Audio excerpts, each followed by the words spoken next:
All right, welcome back, ladies and gentlemen, to another episode of the Ball Hawks podcast on this beautiful, sunny December 12th day here in the central Okanagan.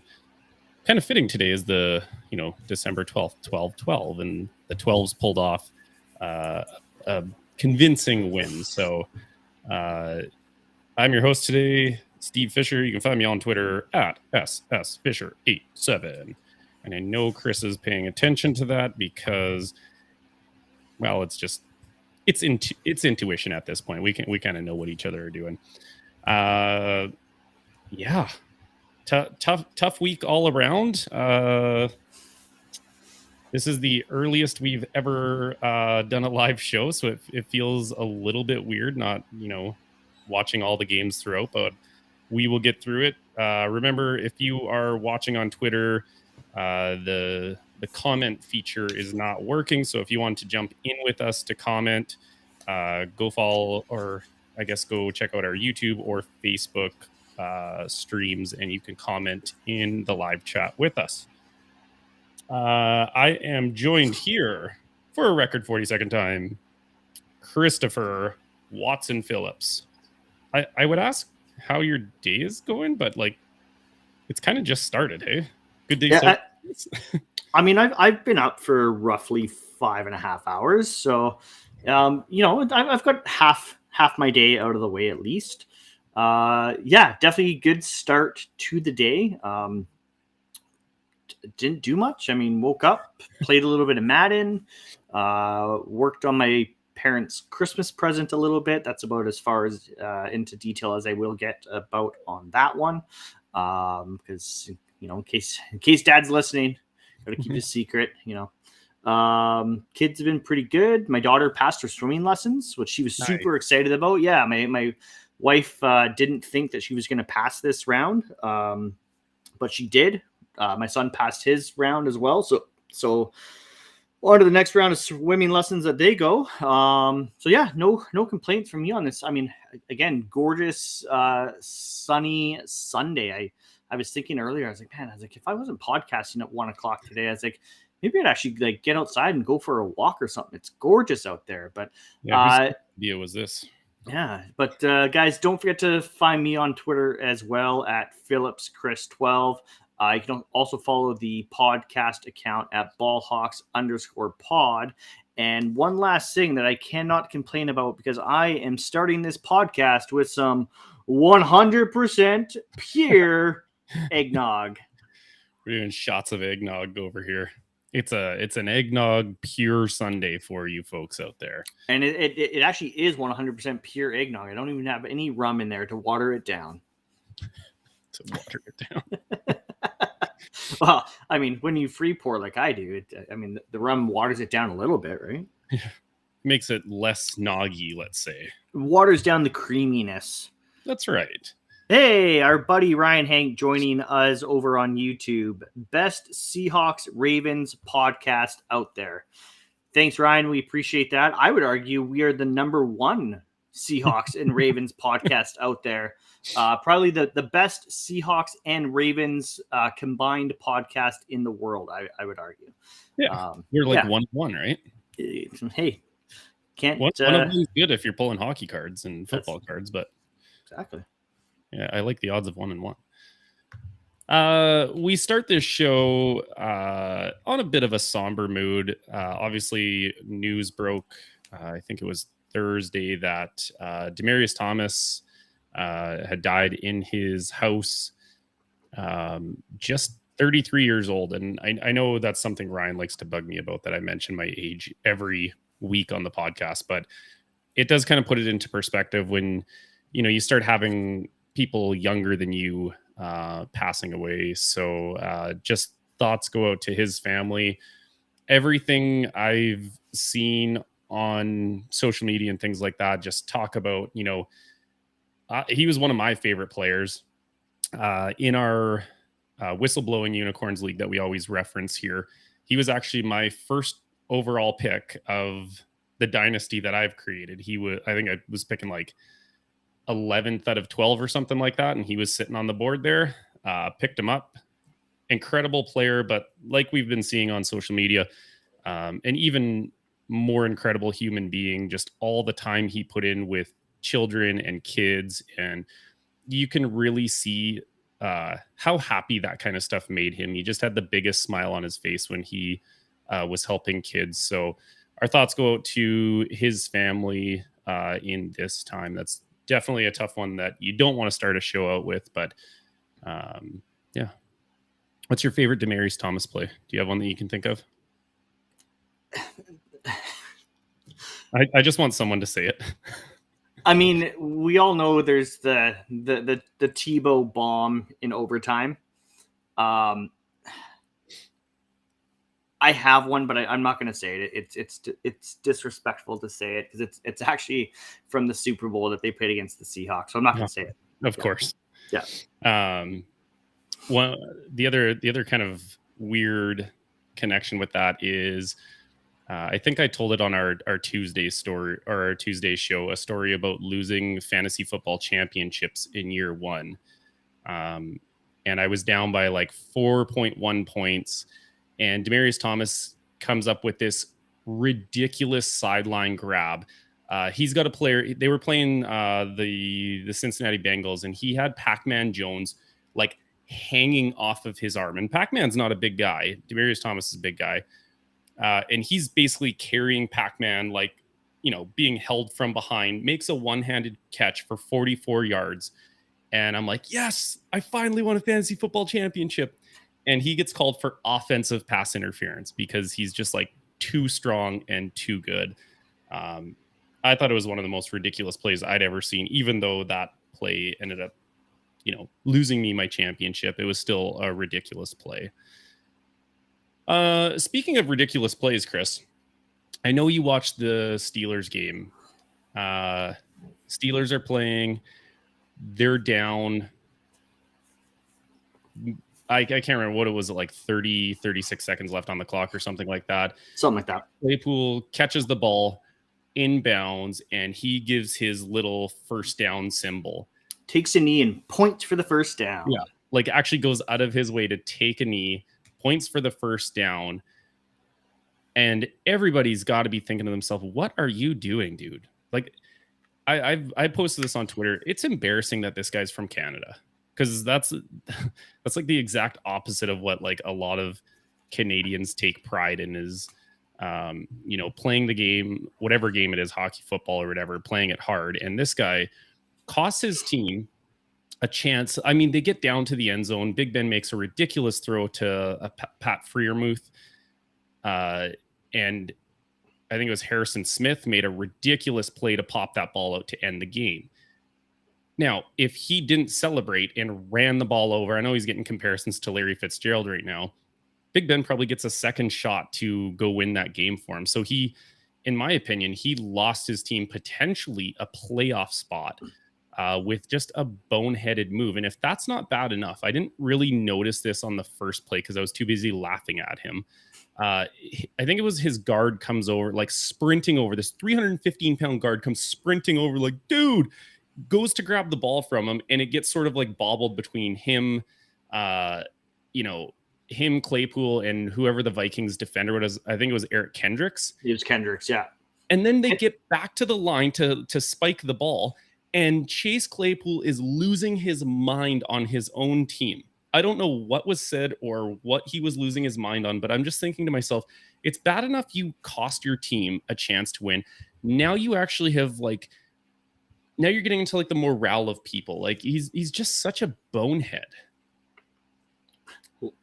Ryan chiming in there. Lenny 1 TD. So I'm assuming Lenny Fournette has 1 touchdown already. So going for that. I'm so going happy for that 4 tutties again. Ryan trying to make like boneheaded bet with me. Yeah. I decided to start a hurt Lamar Jackson today, and I am still dominating that matchup. So Ryan, you're lucky I spared you a little bit of, I don't know, something. I mean, the Claypool thing, it's situational awareness, right? And I mean, chalk some of it up to being a young player. It's only his second year in the league, and use it as a learning experience and grow from it. But then there was like the press conference where wasn't he like blaming his teammate or something like that? Like he didn't take full responsibility. It was the ref. Blaming the ref. Yeah. It was the ref. Yeah. The ref didn't get there quick enough. And it's just like, no, like you need to catch the ball, get up, run to the line of scrimmage, place the ball yourself. Like do everything you can to speed up the process. And so again, it I don't want to beg on the guy too much. I quite like Chase Claypool, which I can't believe I'm saying because he plays for the Steelers. And I think part of that is because he is from Vancouver. He is, he grew up in the same province that we grew up in. And I like the style of football that he plays. I think he plays hard football. So I have him on my fantasy team. Let's also throw that little caveat in at the end there as well, that I have him on my fantasy team. Yeah, like I think I tweeted out, great player in terms of like his skill. Like the skills he possesses to be a number one receiver are definitely there, but do you even call it growing pains at this point when it's just like time and time and time again? There's like the example of him posting, when this last year the Steelers were 11-0 and it's like 11 or losing, never heard of her. Like there's being like making bad choices, like situational football, where it's like, oh shoot, I'm young in the league, I've got to be better with that. But then there's just like he is a grown-up. He's an adult. There is no way that you can pass that blame off. He passed the blame off once to his teammate as he's screaming at him for who knows what reason why he's screaming at him. The second time he's then saying like, I got to be better, but it's like that backhanded apology. It's like, oh, I'm sorry, but well, that's not a real apology, or that's not really taking accountability when you say, I've got to be better, but I knew we were on the hash. No, you didn't. You looked at film afterwards and thought to yourself, how am I going to explain my stupid actions on this one? And you decided to use the refs as your scapegoat. Sorry, Ryan chimed in again here as well that you're lucky you're not 38 like me, Steve, or your body would be falling apart. Because Steve, in case anybody hasn't heard the last few weeks, Steve is only 34 years old. Just a spry young man here with a better mustache than Ryan could ever hope for. I mean, I even did the mustache to put up our end of the bet here, Ryan. I know we did bet that the loser of our fantasy football would shave their mustache off. So I think I'm risking a lot more because my mustache is amazing. Getting my inner Joe Flacco Fu Manchu going here. And we have the other half of the PP1 podcast chiming in here. Mr. Ted Wong coming in saying, I'm a man. I'm 40. How about this news that came out kind of earlier in the morning, and that's Derrick Henry is expected to be back potentially for playoffs. Playoffs?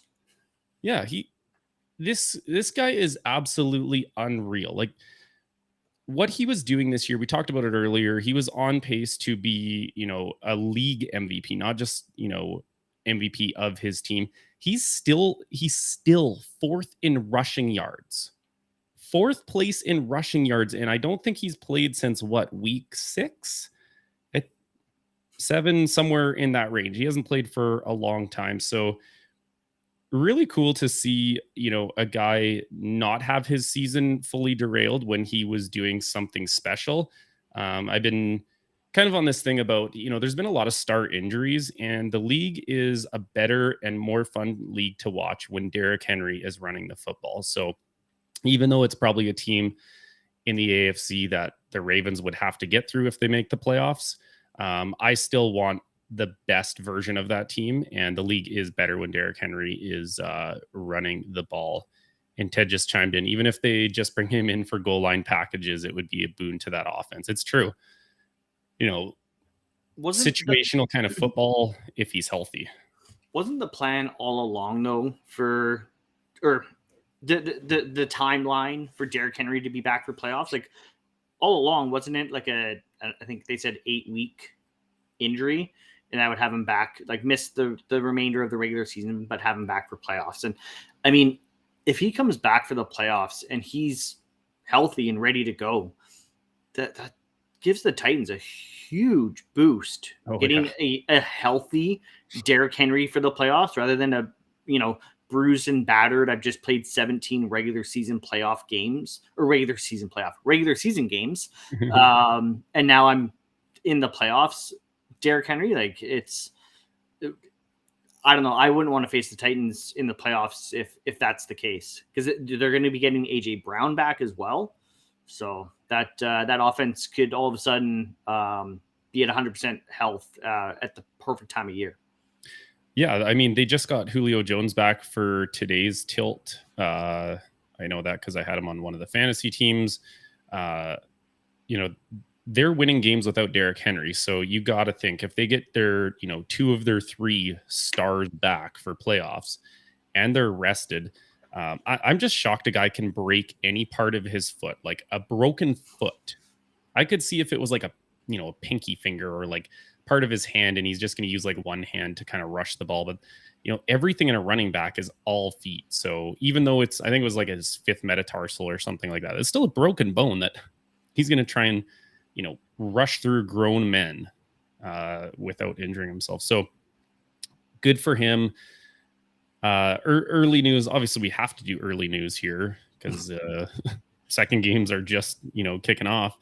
The Dallas Cowboys and Jerry Jones, what I have dubbed the taking narcissism to a brand new level. The Dallas Cowboys brought their own benches to FedEx Field. The first time this has ever happened where a team flew their sideline benches in to have them at an opposing team's field. And of course, it's Jerry Jones who decides to do this. You like it or you hate it, Chris? It's just Jerry dick swinging. Like, hey, everyone, look how much money I have. I can bring my benches if I want. Like, he's just dick swinging like Jerry can. And showing off. I mean, they were complaining about something about the benches not being heated in New Orleans or something like that last week. In an indoor dome stadium, they were complaining about the benches not being heated. So they decided to just bring their own. Whatever. Right? Like I said, it's just Jerry. Jerry's gonna Jerry and do his own thing. Jerry's gonna Jerry. And there's Ryan chiming in. It was in a dome. Yes. Like, I don't know. Hopefully the I haven't looked at the Cowboys schedule, but hopefully they're not playing in Lambeau anytime soon, because I don't care what kind of benches you have. I don't know. What are your thoughts on it? I don't know. I think it's just like people almost trying to make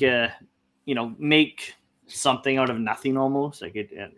Oh yeah, like it's kind of a nothing thing, but it's the first time a team has ever decided to do that. So it is one of those things where you're like, you have to stop for a second and be like, let's actually assess why they brought it in here. Like what would be the point of that? And if I'm that team, like that makes me look a little soft, if anything. I'm like, I need my heated benches to play. Like, we're going to be in Washington. It's going to be cold. Yeah. But yeah, Jerry just showing off how much money he has. And of course, it had to be the Cowboys. Sticking with the Cowboys, though, this is an interesting conversation because we've had a conversation about a Cowboys defender, Trayvon Diggs, being potentially the defensive player of the year. Now, over the last 6-7 weeks kind of idea, Micah Parsons has really come on strong. Obviously, I think he's the clear and easy front runner for, defensive rookie of the year, probably even just rookie of the year, I would imagine. Maybe Mac Jones has something to say about that. But does Micah Parsons have a shot at winning not just defensive rookie of the year, but defensive player of the year? What do you think? I don't think so. No, I don't. There's still too many big name guys in the NFL. Like Aaron Donald's still around. I mean, TJ Watt, who should have won it last year, is making a case to be Defensive Player of the Year this year. And I just can't see, like, I can't see the NFL handing that award to a rookie. I can't see them handing Micah Parsons Defensive Rookie of the Year and then also Defensive Player of the Year. It would surprise me to see them do that. I don't know if that's ever been done before. Yeah, I guess I probably should have checked that before coming on here. That's kind of interesting because I almost think the exact opposite. I think it's almost really good for the league that they can start, super hyping rookies, like as long as they deserve it, right? Like, if he was just like front runner for Defensive Rookie of the Year or like Defensive Player or just Rookie of the Year, I can see why you wouldn't, necessarily give him that. But he's doing things that other defenders can't do. Like, I'm thinking TJ Watt is the closest thing on the defensive side of the ball, who's having a phenomenal year and is in conversation for Defensive Player of the Year. But if he's in contention for it, like, how good would the league look if they're like, look at this new breath, this new Dallas Cowboy, America's team. Like, he's the next great, Lawrence Taylor kind of thing. I don't know. I kind of see it as like almost like a good thing that they give him the award over like, oh, TJ Watt or like Aaron Donald again. I'm not saying it's a bad thing. I just don't think it'll happen. And sorry, does the NFL have an overall Rookie of the Year, or is it not just offensive rookie, defensive rookie? Yeah, you might be right on that. I think it's just one on each side of the ball, and they don't have like an overall like to do with like the league MVP. Right. Yeah. And Ted chiming in here. Steve, did you just ferment that stash? Looking Amazon rainforest thick. No comment. I mean, if you have eyes, it's pretty obvious when it's darker than my eyebrows. But yeah, let's just say I did it for a really good cause and made some money for or helped raise some money for a really good cause. So I'm okay with it. It looks fun. Look like I want to see you. I want to see you. I want to see you bleach it next time. Do the Hulk Hogan. That's so funny. That's the first thing one of my students chimes up and goes, "You look like Hulk Hogan." And I was like, "Yeah, brother." And of course, he's like the only one that knows what's going on with that one, but he thought it was great. Okay, let's get into our teams here. We don't have a lot of NFL stuff to talk about because it's still going on. We're going to start with the Ravens this week. The game just ended maybe half an hour ago. A tight loss to the Cleveland Browns on a final score of 24-22. Right off the start, there was some really key inactive players. Fullback Pat Ricard, started like big blocking tight end Nick Boyle, lineman Patrick McCarry, and then cornerback Jimmy Smith, which kind of surprised a few people. Obviously, with Marlon Humphrey going down, it was thought that Jimmy Smith would start opposite Anthony Averett. A few people were kind of losing their minds. And then I saw a tweet from someone that said, Jimmy Smith is a healthy scratch for today. And before you start losing your mind about him being a healthy scratch, he did not make the trip to Cleveland because him and his fiance just had their baby girl last night. So that's why he was inactive. It wasn't a coach's decision. And I tweeted out, congratulations, Jimmy, and to your fiance as well. Hope mom and baby are doing well. It's about time that people start choosing their family over a game. Remember, we got into this on Twitter earlier in the season because Carson Wentz was like, no, I won't miss football. I will be at the game even if my wife's in hospital, in labor, giving birth to her. And both you and I had the same stance. It's like, you're an idiot.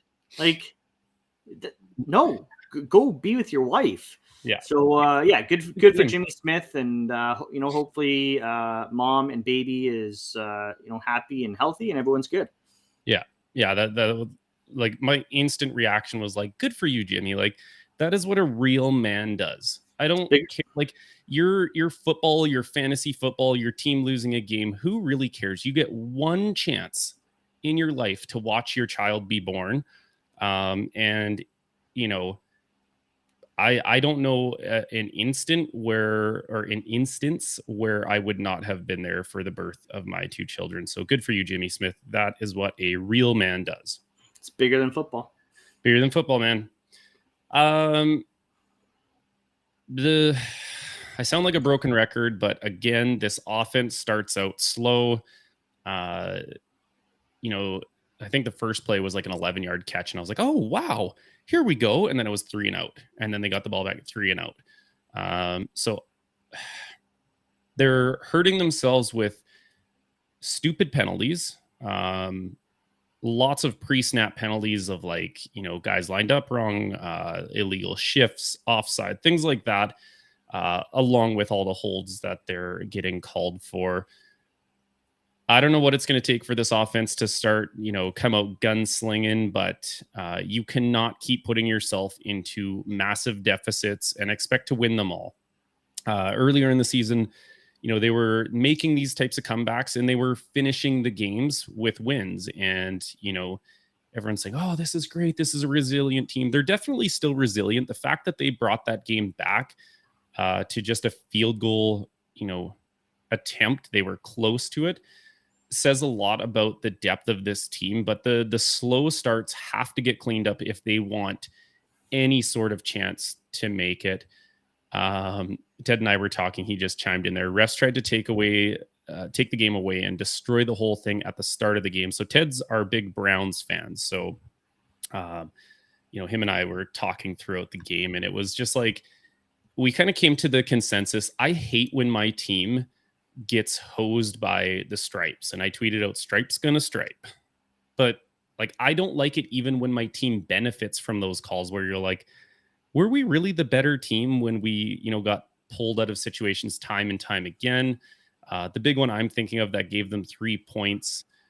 Chris Westry is going down with Jarvis Landry. He turns his head to locate the ball.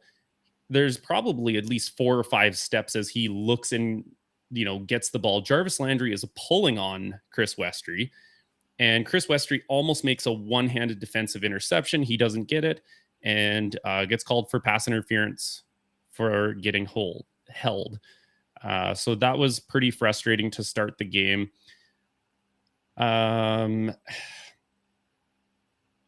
This offensive line is going to be the death of all of the players. And today, obviously, it was Lamar Jackson. He has no time to do anything. Absolutely no time to do anything. And him getting injured, you can see it in the title of our show here, Ravens season done with a question mark. If Lamar Jackson is out for any amount of time, I would hope Tyler Huntley can give them a chance to win. I don't know if that's realistic. He does some really great things. He emulates the style of Lamar Jackson very well.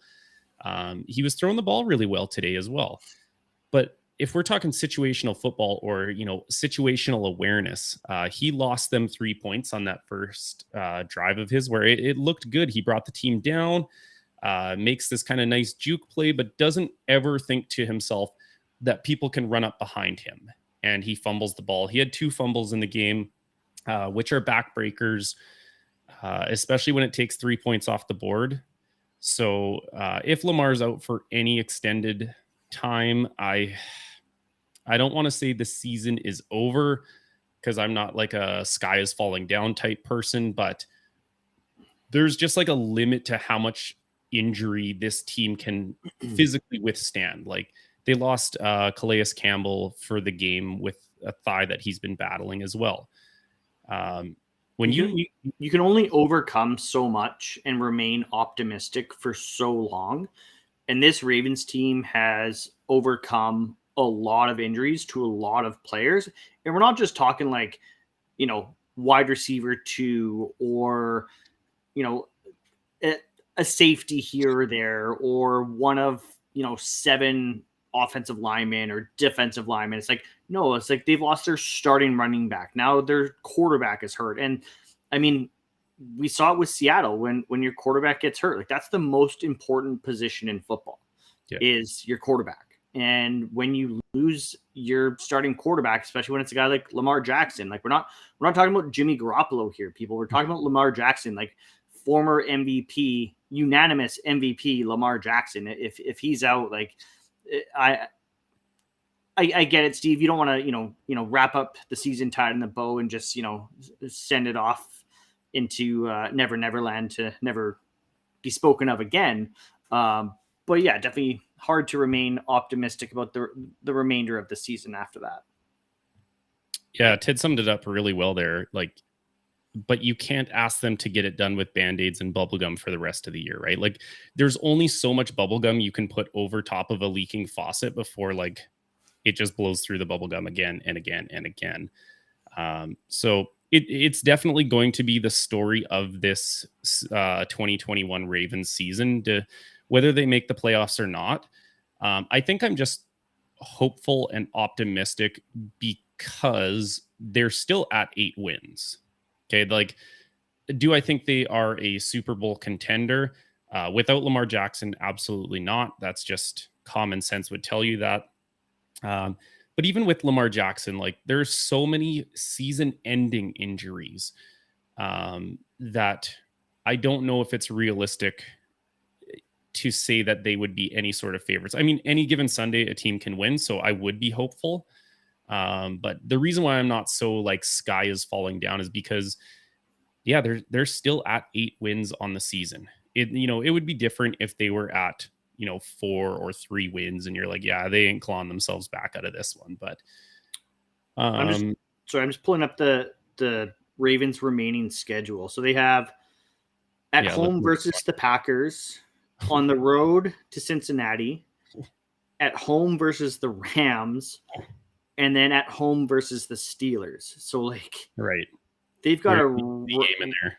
Yeah, that's a pretty rough 4-game stretch to not have Lamar for even 1 or 2 of those games is going to be very detrimental to the Ravens' playoff hopes. Right.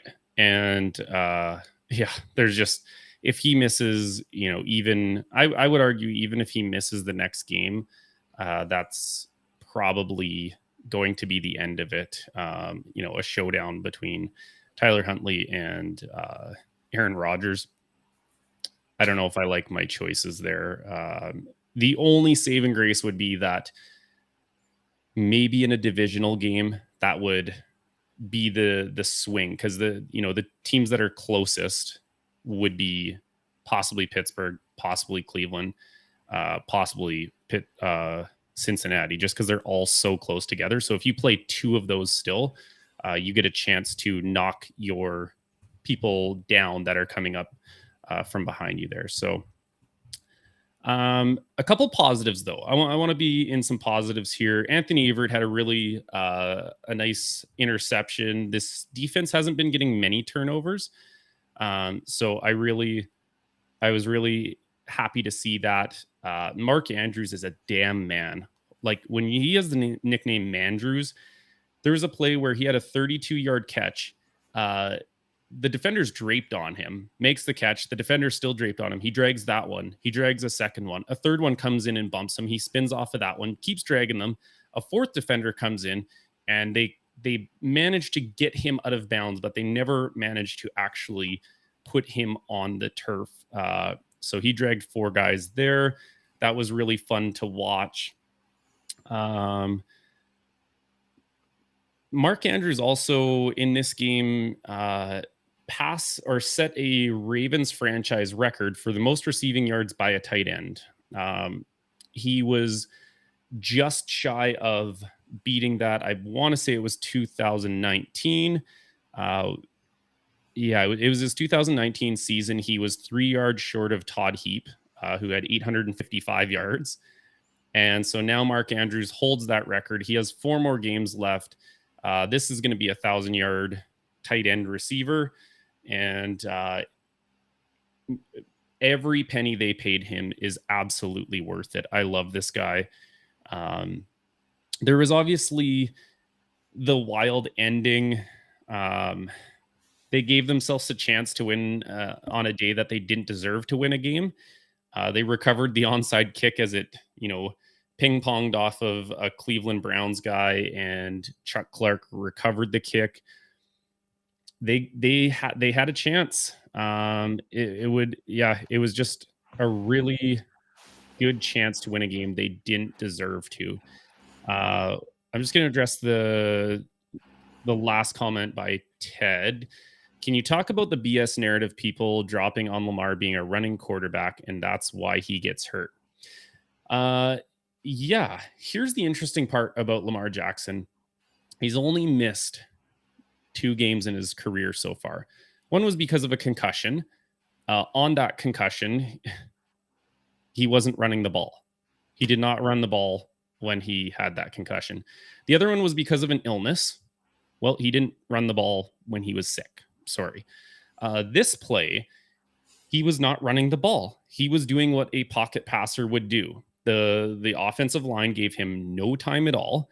He rolled out to his right, which would be the natural progression of any pocket passer. Either step up in the pocket, a little hard to do that when you have like 5 Browns jerseys in front of you. So your other option is to roll out. So he rolls out and he's running for his life, gets the ball thrown away. He has never been hurt or left a game while running the football. And I just think it's such a bad narrative. Honestly, I just think it's a narrative for clickbait, to be honest. It's lazy. It's lazy. It's a lazy take. I mean, he gets hurt because he runs. Okay, well, like Russell Wilson likes to run the ball, but Russell Wilson also started 149 straight games. Yeah. So like you can't just say like you get hurt because you run the ball. Like it's a contact sport. Things are going to happen. People are going to get hurt. Whether or not you're a rushing quarterback or you're a Tom Brady, like pure pocket passer. I mean, Tom Brady tore his ACL in 2008. It's just, you remember how he tore it? I don't. Wasn't it? I thought it was an offensive lineman that fell into. Oh, yeah. Isn't that why the league put in the rule about like going low on quarterbacks, going below the knees? Because like a defensive lineman or someone got low and pushed his knee and tore ligament, and it's just like. But again, he was in the pocket. He was in the pocket. He wasn't running the ball. When it happened. Yeah, right. So it's just like it's such a lazy narrative. I don't know the actual statistics on this. Maybe if someone's listening who's way smarter in football data collection, if you could find out how many quarterbacks have been hurt running the ball versus in the pocket. I mean, the numbers are going to be skewed because more quarterbacks technically are pocket passers. But I would say per capita, it's got to be way higher. It's a lazy take from people who are still stuck in this old guard mentality where it's like, you look different, so you can't be what we want you to be. Like you're not a quarterback because you don't do what I've been trained to see as a typical quarterback. And it's, I've never seen somebody play quarterback like you play quarterback. Therefore, you're a bad quarterback, and you're just a running back and who throws the ball or whatever the narrative of the day is regarding Lamar Jackson. Yeah, just know that it's an instant block from me if you have that take because I can't fix stupid. Sorry. And that is like, I don't like to say, blatantly negative things about people, but that is stupidity because you're just basing it on like a reactionary type thought that you have, and it's not correct. Like it's just so false that it's painful to listen to. So anyways, enough about the Ravens. That was a tough loss, but the sky is not falling. I know your Seahawks did a lot better, Chris. My Seahawks did do a lot better. Seattle played one of their rare 10 a.m. games, had to travel out to the Eastern time zone down to Houston and take on the Texans. And came away with the 33-13 victory over the Houston Texans. Honestly, it was a bit of a boring game. Like neither side, like it wasn't like overly exciting football from either side. I don't think there was a turnover in the entire game. I think there was maybe 2 total sacks in the entire game. So not a lot of excitement, but a win's a win, and I'll take it. Also, we're talking about QBs that produce MVPs. So, Ted talking about Lamar there, but sorry. Anyways, yeah. So the Houston started the game with the ball, and Houston has named Davis Mills, rookie quarterback, as their starting QB for the rest of the year. Tyrod Taylor is gonna be keeping that bench warm. Maybe they could use him down in Dallas. I don't know. But opening drive, Davis Mills went like 6 for 6, drove the team 75 yards down the field for an opening game touchdown to Mr. Brevin Jordan, who was standing in the back corner all by himself. Nobody was covering him. And all I could think was, oh man, like, are the Seahawks really going to get shredded by Davis Mills and the Houston Texans today? Like, this game is not off to a great start. And then Seattle goes down the field. They can only muster a field goal on their opening drive. And just, again, thinking like, classic Seahawks football, going to have one of those letdown games where, maybe they're looking past the Texans, because I think we have the Rams next week. So, maybe looking past Houston and already thinking about the very important game against LA next week. So, but Seattle managed to turn it around. Russell Wilson missed quite a few crossing routes to Tyler Lockett today, which was, I guess, uncharacteristic for him. Russ finished the game 17 for 28 for 260 yards and a touchdown. But the thing with Russell Wilson is, like I said, there was 2 total sacks all game. Russ didn't get sacked today. Oh, must be nice. Yeah, dude, like, that's shocking. It very shocking that Russ remained upright today, because I don't think that has happened ever in the 10 years that he's been in Seattle. I don't think he's gone a whole game without being sacked. The Texans are just starting all new sorts of lows here. Hey, like, we were just ripping on them last week for a second's shutout. Now they can't even bring Russ down. Yeah. So kudos to the offensive line for keeping Russell Wilson upright and keeping his jersey clean today. Shout out to Tyler Lockett. He finished the game 5 receptions, 142 yards, and a touchdown. He has surpassed 1,000 yards receiving this season, and is now only the second player in Seahawks history to have 3 consecutive 1,000-yard seasons. So he joins Steve Largent as the only Seahawks players to accomplish that feat. So who knows? Yeah, I mean, if I know he's got a new contract, so if Russ sticks around, I wouldn't be surprised if Lockett becomes the only Seahawks receiver to surpass 1,000 yards 4 consecutive seasons in a row. DK Metcalf was a little bit quiet today. He did have a touchdown that got called back on a Gabe Jackson holding penalty. Amanda Robbins commented here versus SF Tech. So we're not quite sure what you mean there, Amanda. If you want to maybe clarify in the comments there on YouTube what you're referring to. Is it maybe calling them like a college team? Probably, yeah. So I like the slander if that's what it is. Yeah. So I tweeted out earlier today. Is Rashaad Penny about to become a thing? And I've had a lot of people like it, and then of course there's a lot of people being like, it was the Texans, and I'm like, yeah, it was the Texans, but they're still a professional football team, and I mean, realistically, they're not even the worst team in the NFL. that crown is still being worn by the Detroit Lions. So Rashaad Penny finished the game. They're worse, technically. But they're not even the second worst team. Like, I mean, they're the third worst team, but they're not even the worst two teams in the league. So yeah, they're still a professional football team. Like, you've got to bring your A game. Yep. Rashaad Penny finished the game with 16 carries for 137 yards and 2 touchdowns. Ooh. He averaged 8.6 yards per carry, which is that good? It's not good. And again, I don't care who the opponent is. They're all teams in the NFL. It's not like they're playing, some like, it's not like college football where it's like Alabama is scheduled a game against Appalachian State or something like that, or some lower tier college football team. It is 2 professional football teams squaring off head to head, and Rashaad Penny went off today. So shout out to him for having a huge game and coming out of the game. By the sounds of things, he's still healthy, which is, quite possibly a bigger feat than him actually putting up those types of numbers, is that he finished the game healthy for possibly the first time in his career.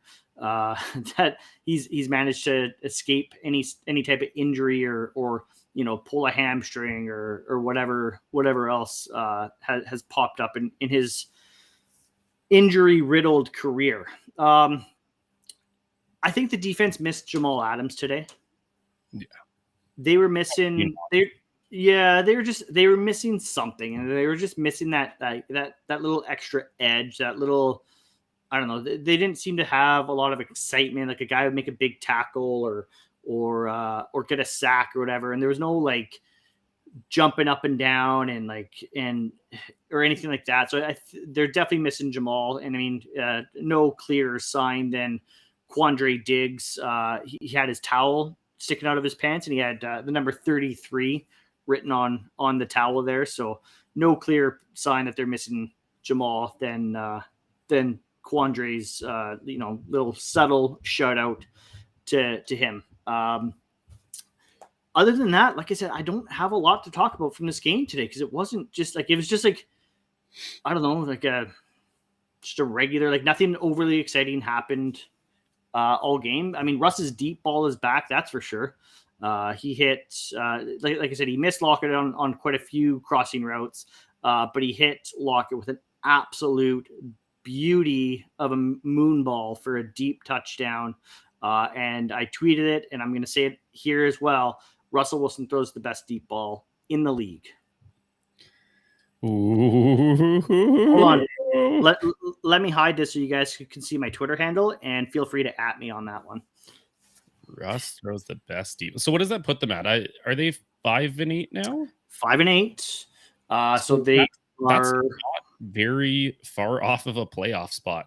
No, it's funny. I've got the Niners Bengals game on in the background here, and they actually just showed the NFC standings. Wild. It is and so right down there. They're one game back. They're one game back of the Washington football team, who does hold the tiebreaker over Seattle, of course. But depending on how this 49ers-Bengals game goes, they're also only one game back at the 49ers, potentially. And we all know that who holds the tiebreaker in that one, right, Niners fans? And I mean, like, this is how tight this conference is. So those are the two teams, Washington and San Francisco, that you mentioned.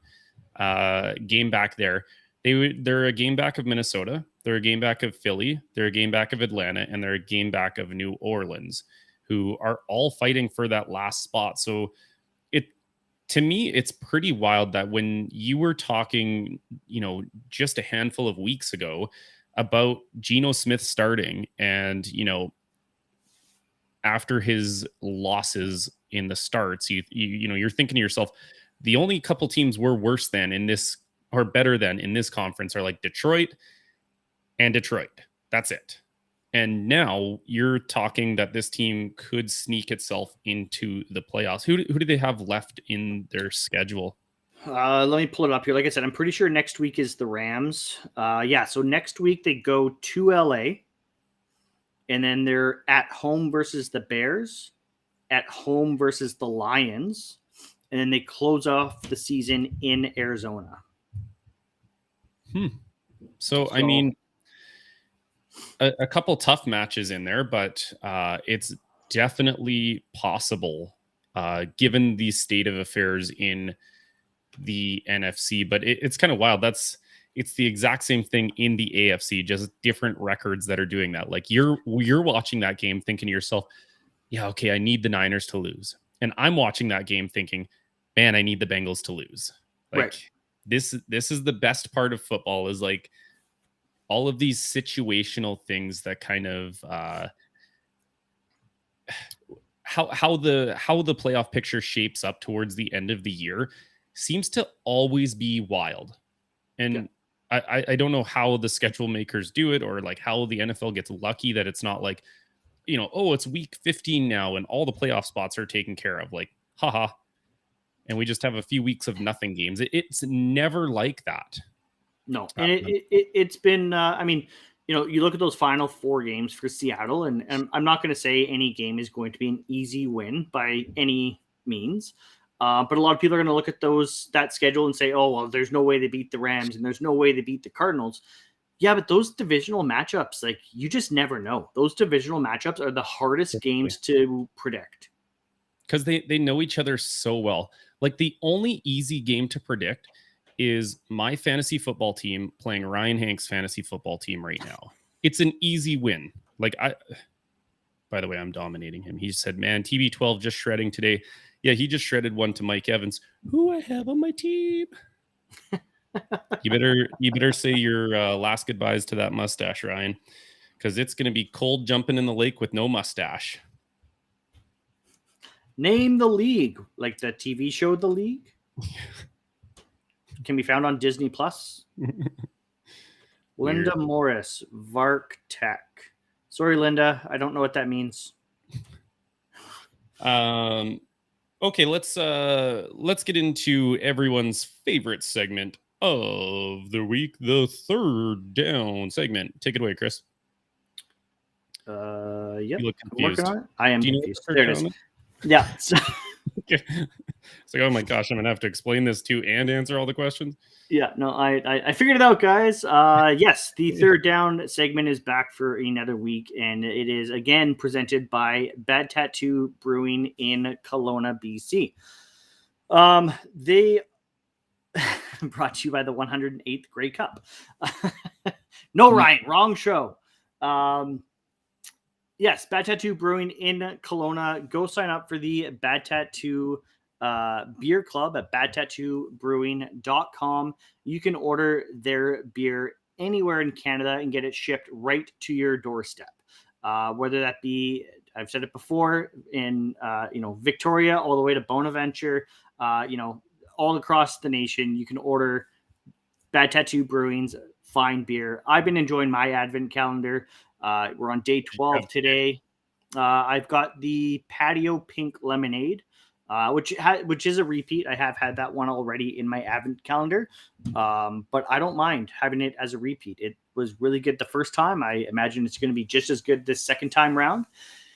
And it's funny, this advent calendar has actually had quite a few sour beers, and I've drank them all, and they've all been delicious. And I've always said, no, I don't like sours. I don't like sours. And like, so often I'll like, well, like, I'll try this one. This one sounds good. Maybe this is the one that finally like suckers me in and gets me into sours. And I like crack it open, take a couple sips, try to force myself through it, and then I just dump it out. Haven't had that happen with Bad Tattoo. And I'm starting to think it's because they use fresh ingredients, no syrups, no extracts. If it's a Patio Pink Lemonade, they're using, pink lemonade and making it happen that way. So it's fantastic. And they just came out with their oat milk stout is now available in liquor stores and down at their locations in Penticton and Kelowna. You can find it online as well.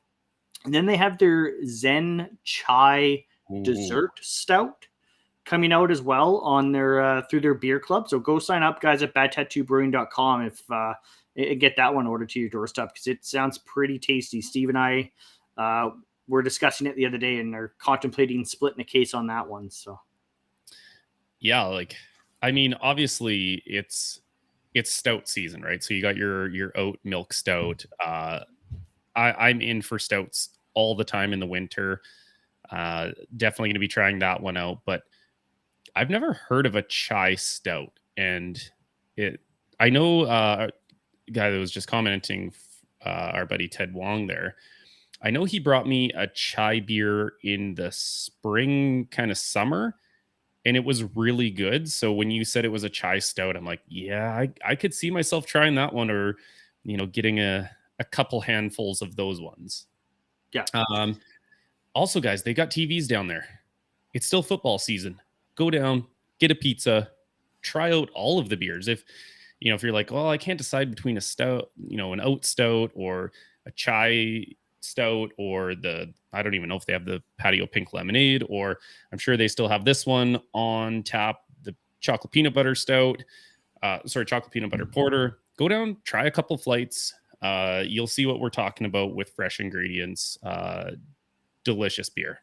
And all day Sunday, guys, it is 2-for-1 pizzas. So get in there, go watch some football, eat some pizza, drink some beer. It's pretty. That's Sunday.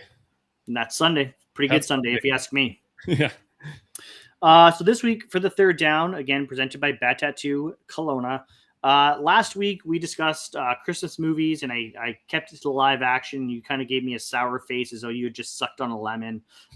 So this week I'm gonna run it back. We're sticking with Christmas movies, but this week we're gonna go cartoons. Christmas cartoons. You know what? You're really hitting these Christmas graphics on the live show here. I'm hoping people are liking them, because I am. I feel a little chilly now. I got to go put a sweater on. It's snowing on me. What is this one? Anyways, sorry, I got distracted by my fancy graphics there. Candy. So this week for the cartoon matchups. So first matchup, first of all, Steve, are you ready? I thought you weren't even going to ask, but I'm ready. Let's do it. Right. Well, that's why I wasn't going to ask, but I figured better just double check just in case you had to take a pee break or something like that. No, I would have roasted you on it. Yeah. So good thing you stopped. I'm surprised you didn't roast me on the pee break, because we all know who the resident person is on this show that needs to take pee breaks all the time. So the first matchup, we have Rudolph the Red-Nosed Reindeer versus Frosty the Snowman. Ooh. Couple classics. When I say Rudolph, the only one I'm talking about is the claymation one, because that's the only one that matters. Frosty the Snowman, it's the original, not Frosty Returns or anything weird like that, because Frosty Returns is kind of weird. Nobody really likes that one. Nobody talks about it. It's nobody likes it. So I probably have seen it once, but I can't even remember what happens in the Frosty Returns. Yeah, that's how insignificant it is. You know what? Both feel good stories. When you think Christmas or holiday season, you naturally kind of gravitate to a couple things. Might be building a snowman. It might be Santa and his reindeer. Well, in this matchup, I have to choose between two of those. Like, which one of my kids am I going to kick out of my car? Essentially, is what you're asking me to do here. Both of them. Some days it's like, you know what? Both of them. Get out. Usually you leave these till like the last one. You give me like kind of like a gravy matchup off the start. I'm really disliking this version of Chris's third down, just so you know. Ryan says Frosty comes back as evil T-1000 and shape shifts to destroy Christmas. Wow. I think you have the wrong movie again, Ryan. Yeah. I think that's a Ryan random thought of the day. I think I have to go with Rudolph. Yep, I got to go with Rudolph. And I think just because I love the abominable snowman part in that.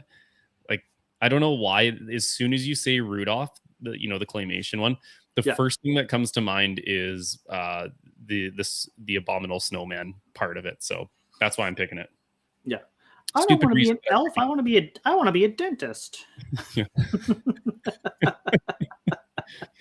you don't. Yeah. The little like what? Oh yeah, that's what it is. Whoever like the head elf. What? Yeah.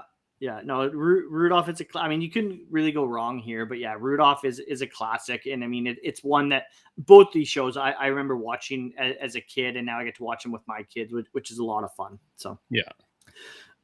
For the next matchup, I guess slight caveat on, I know I said this is the cartoon matchup, but this one I had to include in this one. It's a triple threat match. Oh. Of How the Grinch Stole Christmas, because there are 3 versions. And like I said, slight caveat, because the Jim Carrey one is, of course, live action, but I guess 2 out of 3 being cartoon isn't so bad, right? That's why it got included in the cartoon round.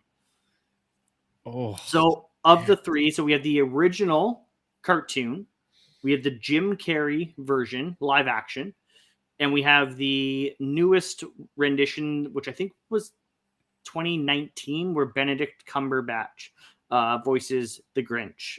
So of those 3, like I said, triple threat match. Who's your winner?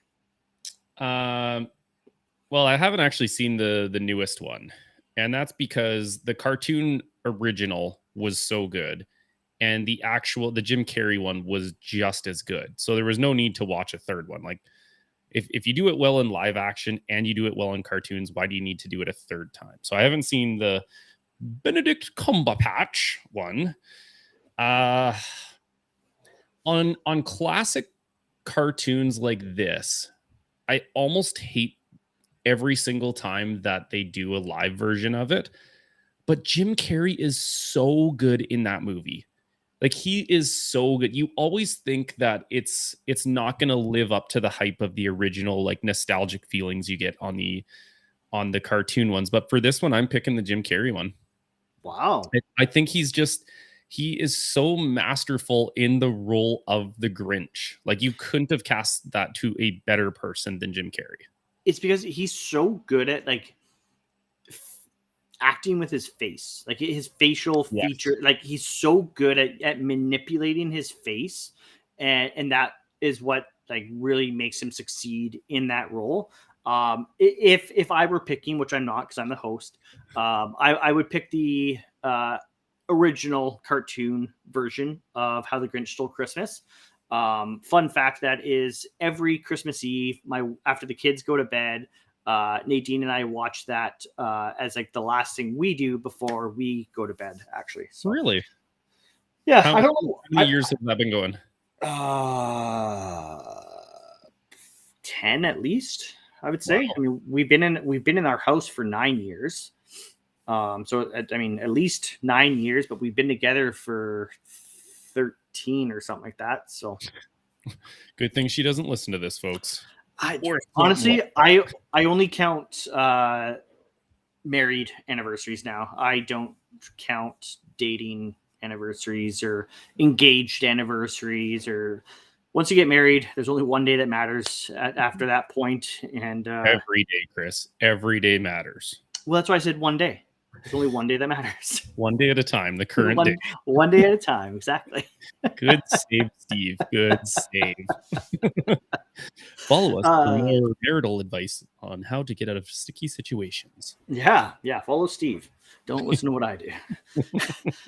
My wife hasn't seen I don't know if you saw the tweet earlier about. I did, actually. Yeah, my wife hasn't seen that because my wife doesn't have Twitter. If my wife sees that, and please don't do what Ryan Hank's friends did with his wife and send her the tweet. Don't send my wife the tweet. I will be in the doghouse if she sees that tweet. Probably. Why did you put that on Twitter? You guys, you're a curious audience. I know you people. You want to know what's going on, right? You want to be in the know in the Ball Hawks people. So Christopher says, my wife, quotations, why do I want sausage so bad today? End quote. Chris does the meme where the guy's face comes across in that very, like, devilish little grin look. So, which is literally exactly what I did. Make sure you send that back to her, please, and thank you. At Phillips Chris 12 if you need actual proof of it. Yeah, I mean, that GIF was perfect because I was like, that's exactly what my face looked like when I looked at her when she said it. I was like, did you just say set that? me up for it. You set me up for it. I've got to hit the home run if you're gonna send me a meatball. But babe, the kids are awake. That's usually the excuse I hear all the time. No, the kids are awake. Anyways, we have some more matchups on our third down.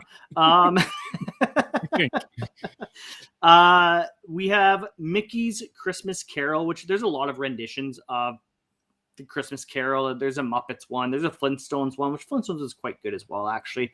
I chose Mickey's because it's probably my favorite one. Versus Charlie Brown's Christmas. I knew as soon as you said this was going to be a cartoon theme one that it was going to be a really tough one. I severely dislike this new Chris. He hits me with a heavyweight matchup, followed by a triple threat, followed by another heavyweight matchup. So thank you very much for that. I am going to...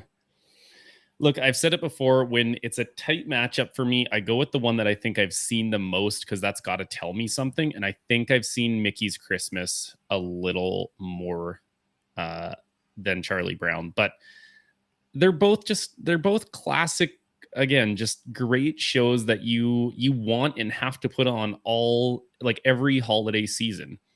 Steve doesn't have cable. I doubt he has seen any of those. This was before cable came out, Ryan. You wouldn't know. Yeah, so I'm going with Mickey. Mickey, wow. That I think that's going to be that's the first upset of the day. Really? Yeah, Charlie Brown's Christmas. I love Charlie Brown's Christmas. And because again, like I said, there's so many different renditions of, such and such cartoon characters, Christmas Carol. Whereas Charlie Brown is it's a classic. It's one of my must-watch Christmas shows every year. Still dies. Call me a sucker for violence or something. I don't know. Yeah. Okay, final matchup then. We have Yogi's First Christmas, which, again, I haven't seen that one in a number of years. It's becoming harder and harder to find on TV, but it's one that I remember watching a lot as a kid. For anyone that hasn't seen it, of course, that's when Yogi Bear gets awoken from his hibernation and gets to celebrate his first ever Christmas. Versus, this is a relatively newer one. This is actually probably the newest one on the slate. Olaf's Frozen Adventure. Oh. Which is a really good one, actually.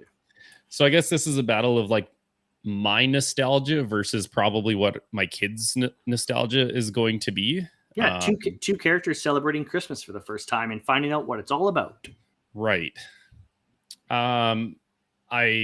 I have seen Olaf's Christmas much more recently than I've seen Yogi. I want to say I was still a kid the last time I saw Yogi's Christmas. But if my daughter ever listens to this podcast when she's older and finds out that I went against her obvious choice, she will disband me. So I'm going to go with Olaf's Frozen. We just watched that one recently, and like I said, that one's so good. It's just super cute. And fun fact, I actually saw that one in theater. Really? Yeah, because that one was actually released. So when we took Olivia to the movies for the very first time, we took her to go see Coco, and this played before Coco. So think about taking a 3-year-old. Because Olaf's Frozen Adventure is only half an hour long, right? So think about taking a 3-year-old to the movie and you're like, oh, are they going to sit through this 2-hour movie? And then you add an extra half hour onto that. Wow. Yeah, she did great. My son would not have, but he didn't have to be there. He didn't have to worry about that. Quick recap here. So we have Rudolph the Red-Nosed Reindeer. You chose the Jim Carrey version of How the Grinch Stole Christmas, Mickey's Christmas Carol, and Olaf's Frozen Adventure. Steve, as I ask you every week, what's your MVP? I think it's a 2-horse race here. I really think it's between the Grinch, and Rudolph. And I think I'll probably get crucified if I pick a real rendition version for my cartoon win. So I'm going to go with Rudolph the Red-Nosed Reindeer leading my team to a victory and Santa and his sleigh. Nope. Sorry, you didn't get the first down, Steve, because you chose the wrong version of How the Grinch Stole Christmas. So once again, Steve walks away, head in his hands, in shame, because he's cost his team the game once again. Well, there's always fourth down. I can always go for it on fourth down. It doesn't always work. But... You threw an interception. It's okay. Wait, was it a pick six? Yeah, game's over. Okay, so I have the ball back, is what you're saying. No, game's over. Pick six with no time left on the clock. And there was a flag on the play, I think. Yeah, on the offense. Yeah. Yeah. Okay. I think that's kind of all we have. It's a little bit of a shorter episode than we usually do. That might be because we started it, 6+ hours earlier than we normally do. Ryan chiming in saying, I think he should get a fourth down. That's because we're mustache friends now. So I agree with you, Ryan. Chris is a dirty, lying cheater. But we already knew that. So yeah, obviously tough day for the Ravens. As we were finishing that up, I just read a tweet from Patrick Queen saying, at NFL, hope y'all find who is throwing food at us. So, wow. That's a little aggressive. I know there was also reports that the Cleveland fans were screaming and cheering and yelling at Lamar as he got carted off the field through the tunnel. And actually, one more thing just to mention from Twitter, because our friend Ryan Hank, who has been joining us here today in the conversation, tweeted at us earlier. The Broncos started today's game with 10 players, no ex-receiver, which was Demaryius Thomas's position. Delay of game penalty was called. The Lions declined the penalty. So pretty cool moment and touching tribute to open the game for the Denver Broncos in Denver. They're honoring Demaryius Thomas. I know they have the 88 sticker on the back of the helmet as well there. So I just love when both teams get it. When both teams understand, like it's a bigger than football moment, and it's like literally the least they could do to, show the whole world tuning in live that like we care about people more than we do about football. Yeah. Even one last thing before we jump off. This is one last thing. Yeah, we do the show a little later. I was just reading here. Tom Brady has now passed Drew Brees for the most completions in NFL history, with 7,143 and counting. So lots going on today in the football world. Hopefully you guys have enjoyed the show today. And I leave, as always, the last words to my dude, Chris. Take it away. Yeah, thanks everyone for tuning in to another episode of the Ball Hawks podcast presented by the Dean Blundell Network. We are very happy to be doing this thing again for you guys. Episode 42. Check us out on YouTube and Facebook as we do our weekly shows live over there. We are live on Twitter as well. We just can't see your comments on Twitter, so we would like to see you guys interact with us. Follow us on Twitter at ssfisher87 for Steve. You can find me, Chris, at phillipschris12. Don't forget to follow the podcast account at ballhawks_pod. You can find us over on Instagram as well. And as always, guys, go Hawks. Peace.